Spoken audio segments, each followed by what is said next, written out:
Some celebrities like Gwyneth Paltrow say having bone broth every day is good for your skin, hair, and joints. So I'm starting today. Cheers, New Day Northwest starts right now. It's a new day. Now, from the Virginia Mason Franciscan Health Studio at King 5 in downtown Seattle, this is New Day Northwest. Hello and welcome to New Day. I'm back from a little break and ready for a great show today.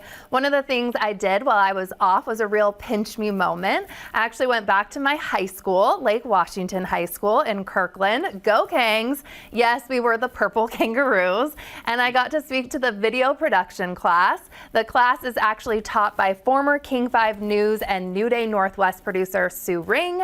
I got to talk to the students about my career path, and two in particular interviewed me for a special project, and I also got to watch the students as they prepared for their newscast during anchor tests. They absolutely crushed it, and I really wish I had something like this when I went to school there. New Day producer Susie joins me now. You know, it was great to talk with the students and hear how eager they were and the things that they wanted to do. So I wanted to ask you, did you know what you wanted to do when you were in high school? I didn't. I will say that program is a gift at your old high school. What a gift. I didn't. I would have loved something like that too. I went thinking to college I might want to do public relations, but in high school, I really wasn't thinking about that. How about you? No, I mean, same thing. Like in high school, we actually didn't have that video production class when I went there. I would have loved something like that. I always knew I loved to tell stories and I loved to write, but you know, same, going into college, I was just like, I'm terrible at math. I wanted to be a nurse like my mom, but I'm terrible at math and science. And I was like, well, what am I good at? I guess writing, telling stories, chatting. And so kind of fell into broadcast journalism, which is amazing now. And what do you think? You have a story too about how your daughter actually figured out what she wanted to do, right? Yeah, she was in college and she couldn't figure it out. She found straight business kind of boring. She didn't know what to do. So she actually took those kind of what I thought were goofy tests. She went to the counselor's office and said, I don't know what I want to do. They gave her that test where you say what your interests are. And she called me up and she said, Mom, I found it. And she said, it's for people that want to tell other people what to do. And I said, well, we call that bossy. But and she found facilities management, and she's had a fantastic career. So I have to say that's one way to go, is to see where your interests are. And take that test. I think that's so interesting because sometimes you're like, no, is that really going to find? But look, it worked. It worked. So. It really did. Well, thank you, Susie. I appreciate it as always. And now we're going to my first guest, who's a third-generation butcher whose mobile rotisserie food truck is so popular. It's been featured on both the Food Network and the Cooking Channel, and now he has a popular line of organic bone broth available at grocery stores nationwide, and it recently landed at Costco, so you know it's a big deal. Please welcome to New Day Chef Thomas Odermatt. Hello. Yeah, good morning. Thank you so much for having me. Thank you for being here today. I hear about this all the time, that it's healthy and you should be drinking it every single day. So how did you go from rotisserie meats to making bone broth? Yeah, as you say, I'm a third-generation butcher in a small little town, hence my accent and all this good thing around it. And, you know, we always used every scrap, everything that was around. We cooked it and made it nice meals out of it. My mother and my father certainly did a really good job for us. And, you know, I always say, leave it up to the butcher to make something that's really rich and deep in flavor, because we're not skimpy people.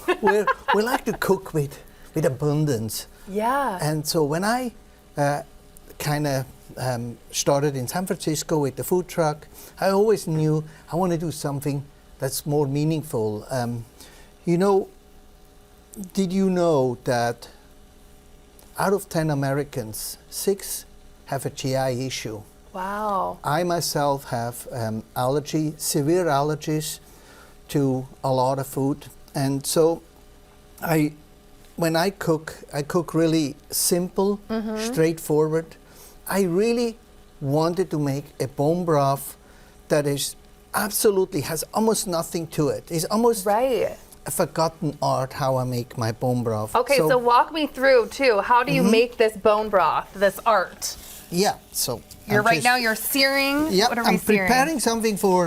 We're gonna make two things today. Okay. First of all, we're gonna cheer the day with fresh bone broth that I Ooh. made, and let me explain to you what makes a really good bone broth. A really good bone broth, in my case, I really have only water, carrots, and bones. Okay.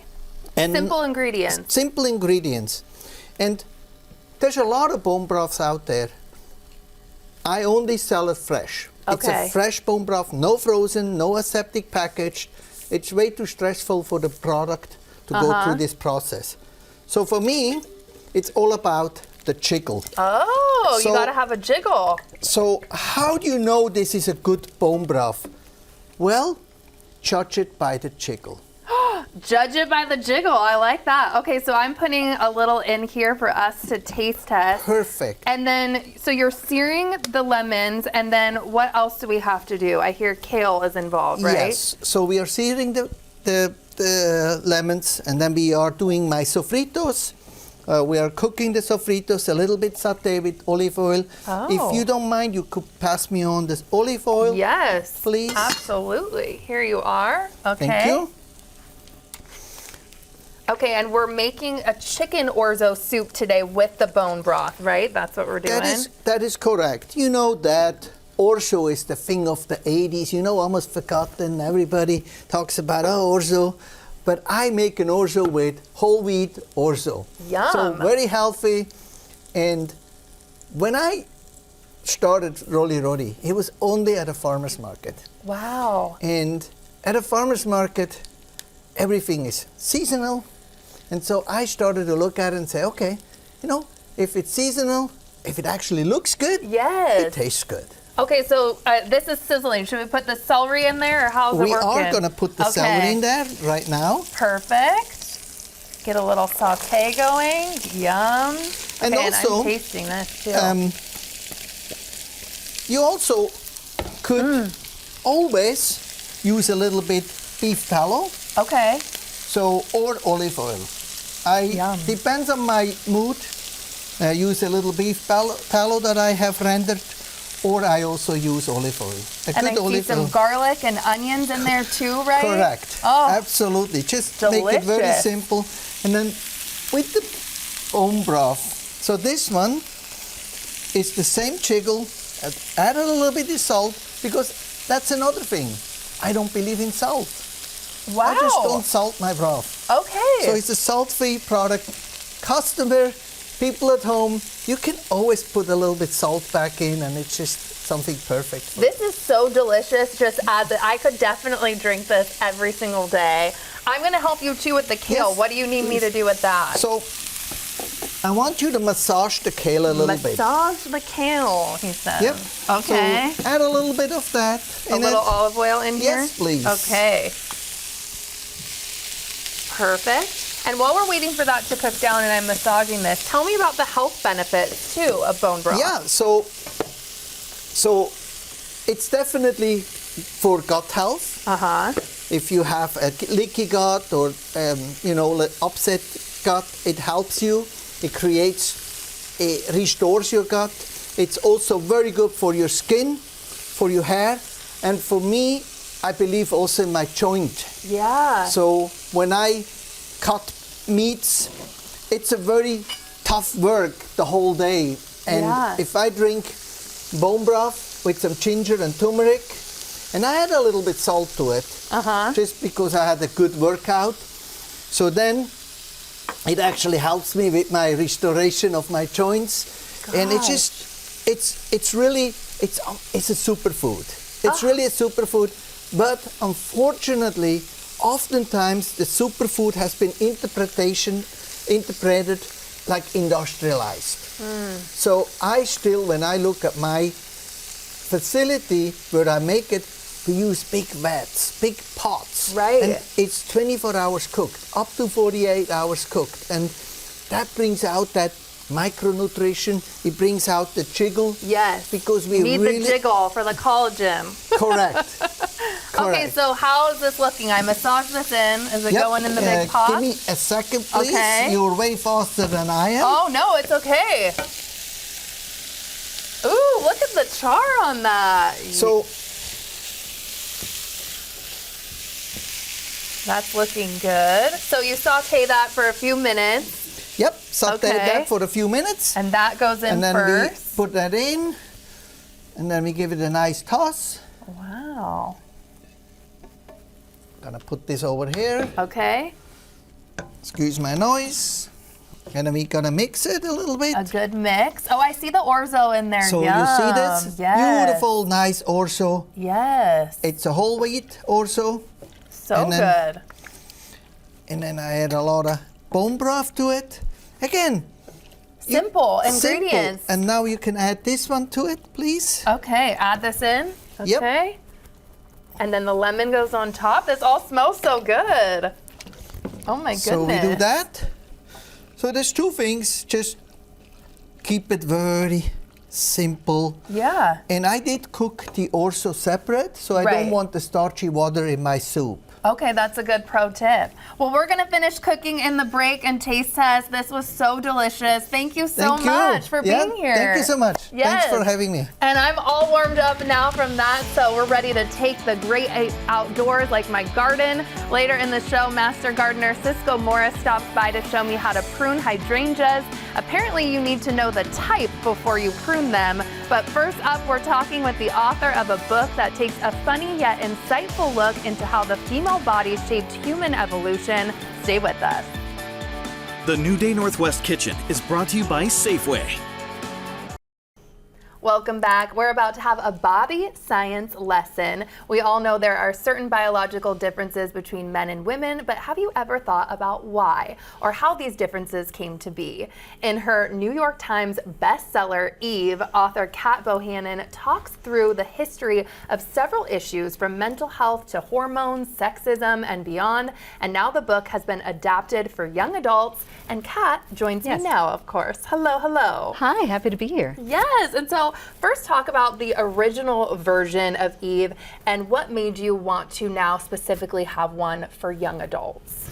So what originally made me write this book is that somehow we have all these stories about how our bodies evolved, where human beings come from, and yet females were always like this side character, just sort of like this unimportant, like, yeah, we're making the next generation in our actual bodies, but it's cool, we don't matter, whatever, right? But in science, though, also, right?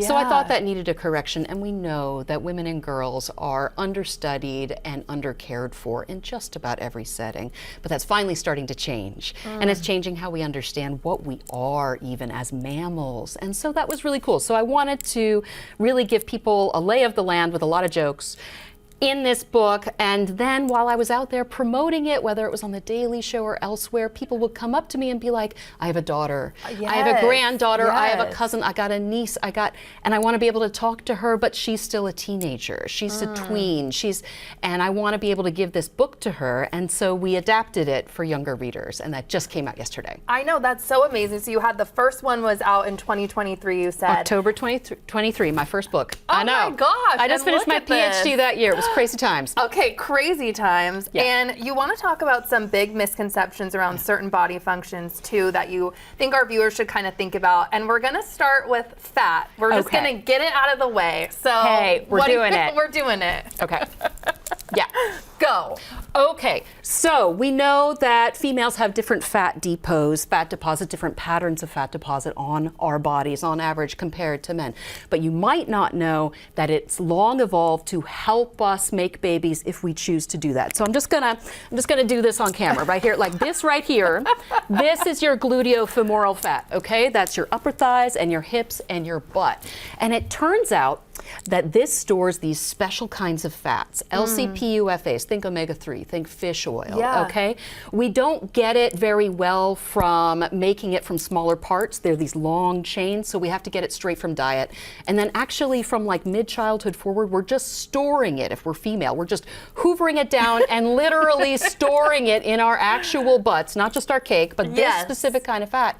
But it turns out that it's really important for baby brains and retinas. Wow. So this is like metabolically protected most of your life, right? First place to gain, last place to lose. You've heard of Spanx, it's a thing. It's a thing. It's a thing.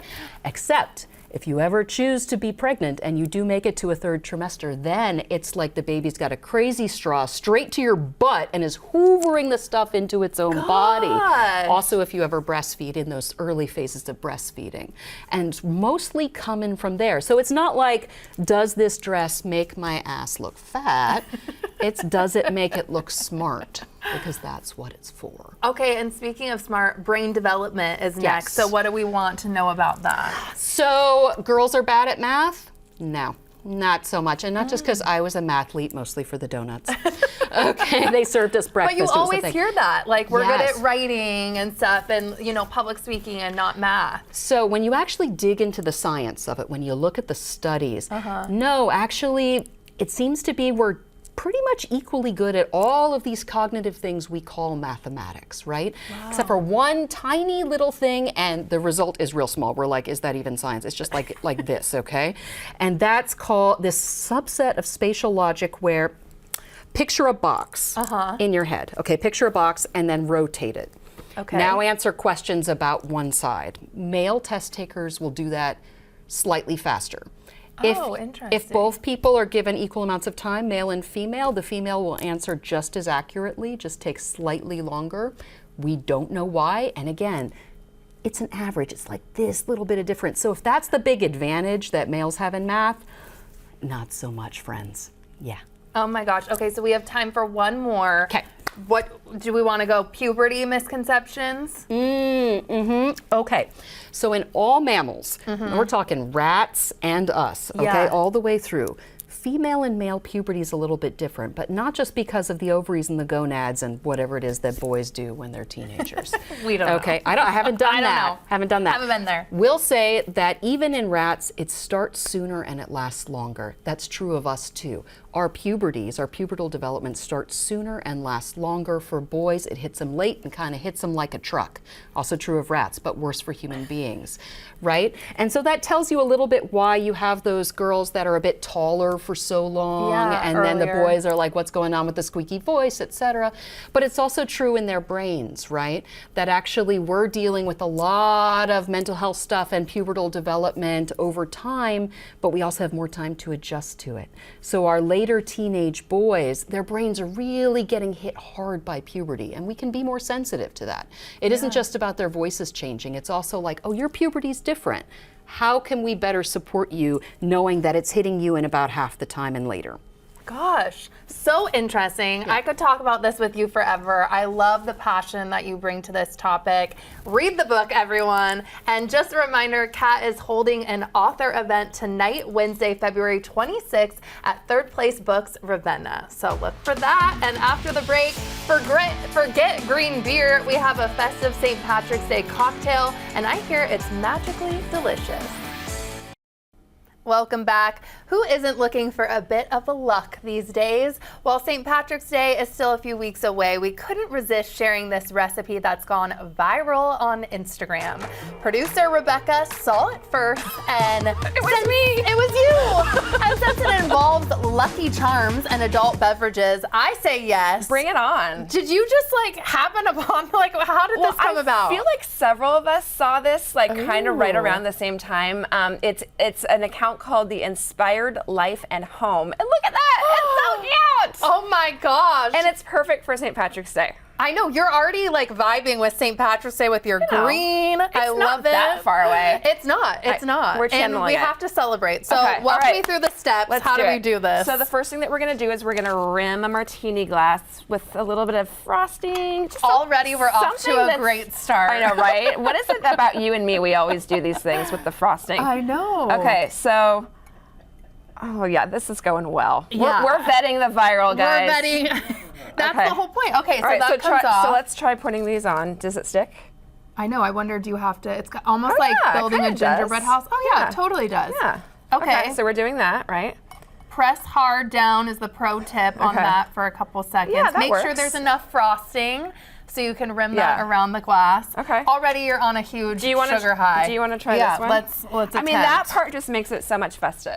Okay. It does. Okay, so now for the fun part. I know, I'm like, what Okay. happened overnight? Is Okay, that- so Susie soaked some Lucky Charms in milk for like an hour, but if you really wanted to deepen the flavor, you could do it a little bit more. So 4 deepen ounces. the flavor, I like Deepen that. the Okay. flavor of the Lucky Charms milk. This is the best part of eating cereal, by the way. Oh, yes. So 4 ounces of that. Okay. In The the shaker. frosting is going well for me over here, so Good. this is good. Okay. Okay, we're betting the viral. Okay. So far, so good. So then we're gonna do 2 ounces of vodka. Okay. I know, don't you be guys, the fineness there, Smirnoff. You know. You're welcome. That's how we roll. Next time we'll try and up our game. Okay. And then 2 ounces of like an almond liqueur at amaretto. Oh, yes. Oh man, I'm an almond girly, so. Oh, I am too. Smell that. Oh, Yes. yeah, Oh, this is so Yum. lucky. Okay, can you put a little bit of ice in there? We're Yes, gonna shake it, shake it, definitely. shake it. So 2 ounces of that, 2 ounces of vodka, 4 ounces of the cereal milk. Okay. And then this is where the magic happens, and you're gonna I'm gonna. do that. We're gonna shake it. Shake it, baby. Shake, shake, shake. We need like a song when we start doing this little shake, know. shake, shake. I don't know. Okay. Okay, it's nice and cold. Let's use the ones that I look know, pretty. because those are pretty. Yeah, Oh okay. gosh. I'm Okay. excited. I am too. try that. Yay. Okay. And this way, you have plenty of time to get all these things for your St. Patty's Day, because green beer is not for me. No, I don't know for you. I'm not a big beer person in general, and so. I'm smelling. Okay. Oh, it really smells Cheers. good. Cheers. This looks so pretty. Oh my gosh. Oh my Whoa. gosh! Yes! We've done it. We've done it! Okay, This is the it. almond flavor is So coming good. through so well. I really think this might be my new favorite This is drink. fantastic. And not that hard. No. I mean, you have to have patience, which I don't have. Me but- neither, but we did Yeah. it. Thank you, Yay. thank you. And still to come, we have former Seattle Sounder Taylor Graham in the house. We're checking the Sounders' new Salish Sea-inspired uniform and one of the local artists who helped design them. This is New Day Northwest. Listen up, all you grocery shoppers. The TNT Supermarket just opened their one and only store in the U.S., and editor Gloria Angelin got to check out what they have and even got some recommendations from their CEO. The new Asian store, TNT, has been opened in Victoria for a few weeks now. And now it's finally time for me to see what kind of Indonesian groceries they have. Okay, in Indonesia we call this oyong, kecap manis, all kind of buns, long bean, fresh durian. Yes, put it in the cart. TNT was started by my mother over 30 years ago because it was really hard to shop in one destination all the things she needed for our Chinese household. She named it after me and my sister, Tina and Tiffany. They have more than 30 stores in Canada, but this is their first US store. Finally, we are open a store here so that you can buy all the fresh food. You can't bring that stuff over the borders. So things I want you to watch out for are egg tarts, our barbecue pork, our famous barbecue pork bun. This bun is so popular in Canada that we even made it our mascot. And you got to try the Papa Crispy chicken. It's a whole deep fried chicken for 12 bucks. It's insanely popular. Our bakery is special because we make everything daily fresh, but it's not too sweet. I love that. Not too sweet. That's the Asian standard. Yes. Other delicious foods you might want to check out are their beautifully decorated street foods. They've also got a hot bar that serves all sorts of Asian foods, including chips and Taiwanese rice wraps. It's like an Asian burrito. So we're excited to be in Washington to serve Washington customers who have for so many years been driving from Seattle to Vancouver to shop our stores in Vancouver. And now we are giving Canadians a reason to visit Western Washington. This is actually a really exciting new department. I gotta tell you, wine and spirits is a reason why people in Vancouver should drive to Bellevue and shop this section because we don't have it in Canada. This department sells your favorite liquor from around the world, including a special one like this Dasai Ambition Sake that cost more than $3,000. There's only 150 bottles of this sake brewed in an entire year, and it's known for its smoothness, the amount of rice polishing that goes into the craftsmanship of the sake, and of course you can pre-order. We'll put you on a wait list for it. This is a fun shopping experience for me, but before I go, I have to grab my longtime favorite Indonesian noodles, Indomie. I need them all. I need them all. Yum, that looks so good. And the Seattle Sounders will have a new look this season. Their Salish Sea Kit honors the flowing nature of water. It was designed by artists representing the Puyallup, Muckleshoot, and Squamish tribes. And one of those artists, Danielle Morissette, joins me now, along with the Sounders Chief Integration Officer, Taylor Graham. Welcome to New Day to you both. Thank you. Yes, and so Taylor, I want to start with you. What led to the creation of the Salish Sea Kit? It started over 2 years ago, Wow. and it's actually surreal to see it come to life now, and not only connect with us who have been a part of the process the entire time, but to be ranked the best jersey by ESPN and Sports Illustrated. I think it's reflective of the process that we went through. It started with story and narrative, and so when we identified the story of the Salish Sea as the story we wanted to tell, every story needs a storyteller. And so we partnered with Qi Gong, who is an artist and a connector of people, and he introduced us to Danielle, to Connie, and to Gail. And we established the story we wanted to tell, and it was their words, it was their art, it was their inspiration that brought to life this jersey, and so it's fun to be a part of it. Absolutely. So Danielle, tell me about the story behind the design, and you can hold it up too proudly. It looks beautiful. Wow. So this kit was designed around Coast Salish weaving, and so that's the indigenous weaving to this area of Seattle, extends down into the southern Puget Sound as well as into the north. You'll see in this jersey there's two different design elements. We have the triangles and the twill chevrons. Yeah. And so those are two techniques that we use in our weaving. Wow. So beautiful. You know, and the color inspired by the Salish Sea.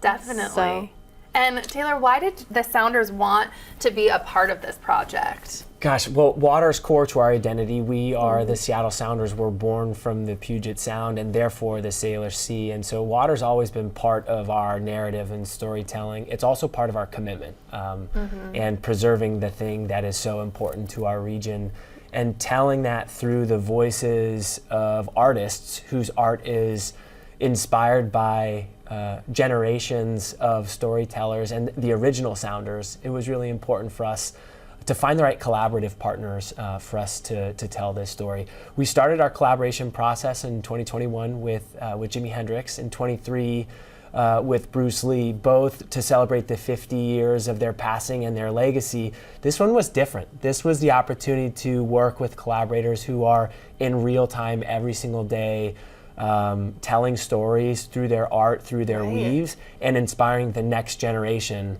of artists and weavers in the process. It's really inspiring, and it also serves a purpose beyond the pitch. So tell me about that too. Yeah, it's core to the club and the Sounders is that everything we do has a legacy component built in, and so sales from the first handful of weeks and sales have been great, so we hit this number. So $50,000 will go back to organizations that are celebrating everything we just talked about. It's either organizations committed to preserving the Puget Sound and the Salish Sea or inspiring the next generation of artists.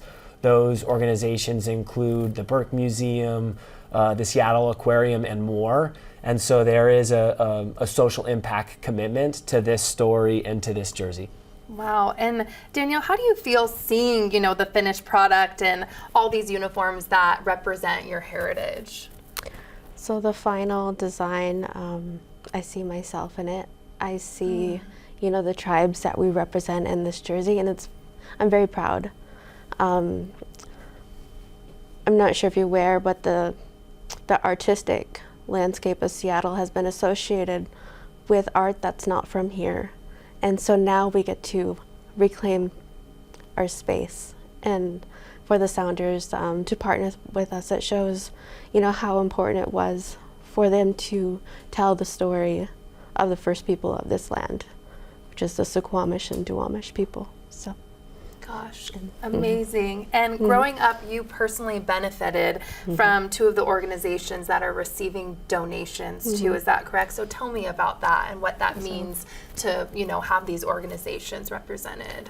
I feel like it's a double full circle moment for me. The Burke Museum has been supportive to Indigenous artists through their grant programs, through their artists in residence, and it feels great to be able to give back from someone who supported me as I was upcoming. Same with the Potlatch Fund. They directly support Indigenous artists through grants, and there was a moment in time where I received one of those, and it allowed me to buy the materials I needed to create all the things. So amazing. And so it feels great to give back, to be part of that.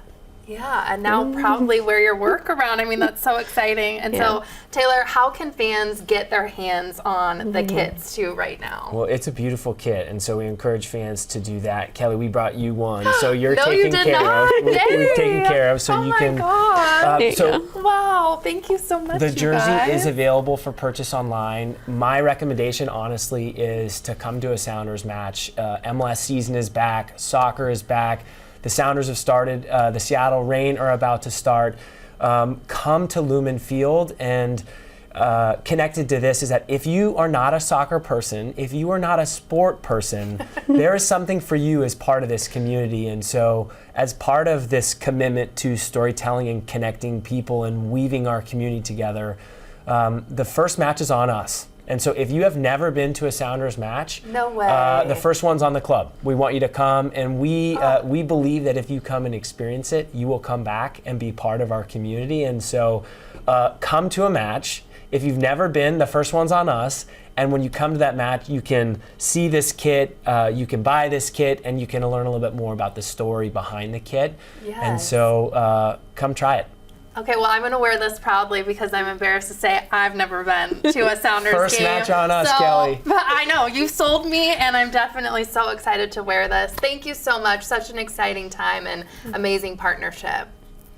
And next up, if you need a stress buster, we're trying the ancient practice of Qi Gong after the break. We are back with some help for managing the stress in our daily lives that can sometimes feel overwhelming. My next guest says the Chinese art of Qi Gong is a powerful tool for letting go of stress, boosting your energy, and regaining focus. Instructor Lee Holden joins me now. Welcome, welcome. Thank you so much for having me. I'm really excited for this. Who doesn't need this in their life? Right?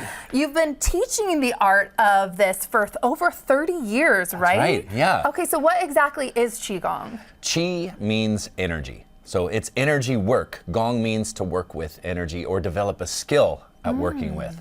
So for us Westerners, I think of it as less stress, more energy. Okay. Who doesn't need that, right? Sold, sold, sold. What's unique though, like you think of meditation sometimes, so what makes this so unique? Well, this is a moving meditation. So some people have a hard time just sitting down and quieting their minds. In Qigong, you're moving your body as a form of mindfulness. So it's mindfulness and motion. You get a good workout, a nice stretch, and a meditation all in one practice. Okay, check, check, check. And you're gonna show me some of the moves right now. I'm gonna show you some moves, So yeah. walk me through it. We'll put those down for now. Here's a simple one. This is called spinal cord breathing. And folks, you can do this right at your desk or sitting on the couch. Do it with us right now. Get up and do it. Let's do it. So we're gonna inhale and open the chest. And then exhale and around your back. Tuck your tailbone under to stretch all the joints in the spine. And then you're breathing deep while you do the movement. Exhale and around. Breathe. Okay. Yeah, it's always good to breathe. So it's kind of like almost like a standing, like cat-cow, you know, Correct. that kind of position sometimes? Yeah. Okay. It's a lot like yoga, but a little bit easier.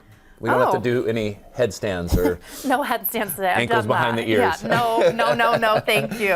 Okay. So, like What's for example, another move? people often carry tension and tightness. There's stress in their neck and shoulders. I Yes. bet you guys do too. It's me every day. Right? So let's do spreading the feathers. Spreading the feathers. You're going to take your hands like this. I like this name already. We're going to stretch like this, push your shoulders down, and then go ear to your shoulder, and you're going to feel that stretch, lines of tension in the neck. Take a deep breath, roll your head back and forth across the shoulder to release tension and tightness. And then do the other side. Gosh, I can tell this is very tight. I don't, ooh. Right? Okay. We all carry the weight of the world on our shoulders. Now, in Qi Gong practice, it's a lot like Tai Chi, but it's simpler and more accessible. So, for example, we can do one called cloudy hands, and this is good for emotional balance. So what we're going to do is have one hand like this, and then you're going to go across the chest, and then you switch. And you just imagine white, fluffy clouds floating across the sky. I and like your all arms the are names, yeah. aren't they Okay, nice? so you not so tense Yeah, either. So you very need to be a little relaxed. more relaxed. Yes. Okay, show me one more move before I ask you some other questions. Okay, this is called the fountain. Put you on the spot. The fountain. Yeah, because in Qigong you move your body like water, because water moves with effortless power, effortless ease. So you're moving with relaxation, but Qigong is a form of martial arts. It's a internal martial arts, and it helps the energy to circulate in your body. Ooh. There's power in going slow. Oh my gosh, so how did you get into this practice? You know, I was a collegiate soccer player and I had a low back injury. So I jumped up in the air, somebody took out my legs. Oh no. I hurt my back, and the cortisone and painkillers didn't do the trick, and I went home and I saw an acupuncturist. They did acupuncture and they showed me Qigong movements, and I was better in 2 or 3 treatments back playing soccer, and I was like, why aren't more people doing this? Seriously? Yeah. And it's kind of the art of slowing down too, right? That's So right. what do you mean by that? Well, there's power in going slow, like I said. When you slow down, you calm your nervous system. And when your nervous system's calm, the internal healing power of your body gets activated.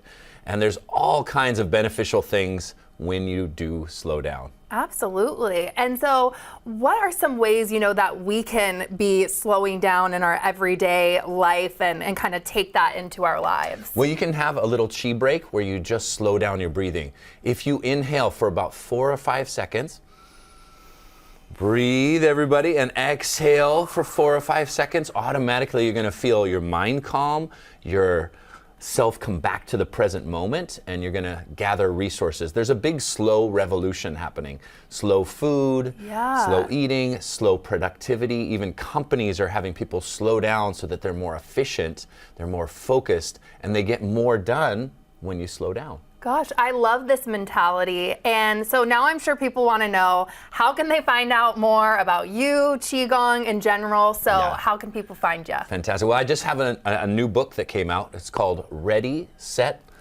Slow. Oh, there you go. So- Something we can all do. Yeah. Okay. And this is very much geared toward everyday life, the benefits of slowing down in terms of body, mind, and relationships. And then come find me to do some Qigong practice at my website, holdenqigong.com. Amazing. Thank you so much for being here. Thank I'm you for already having feeling me. like I might slow down, eat slower today, breathe slower. I like it. Yeah, thanks so much. Thank you.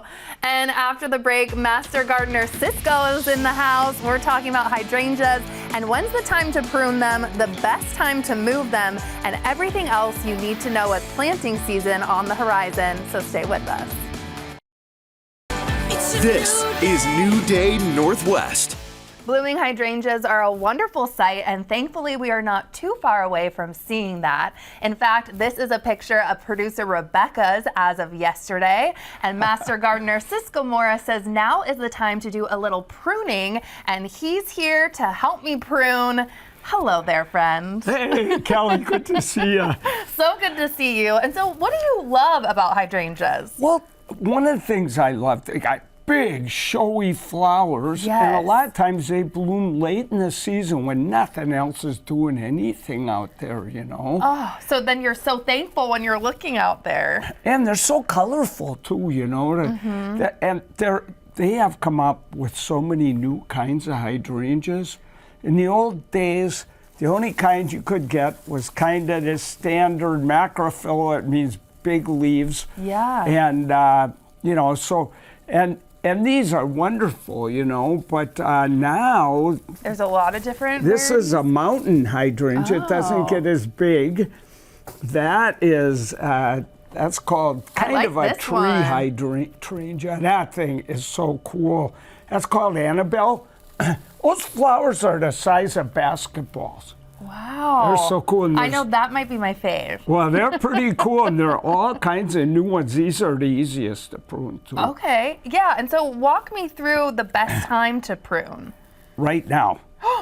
You know what? What you look is when you see the buds start to swell up. Yeah. So I hopefully we could see how they're swelling up. Right. So if you wait too long, then these things are going to start to grow, and it's going to mess up the whole process. So it's necessary then.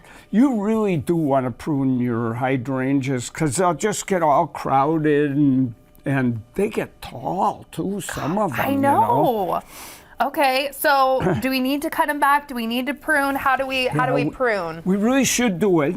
Okay. And, it depends what kind you got. I'm gonna put on my little gloves then. Yeah. Yeah. Okay, so for this guy, how would we prune this guy? Yeah. So this is Annabelle, but there's Blushing Bride, and all these new ones. Invincible Spirit, and these.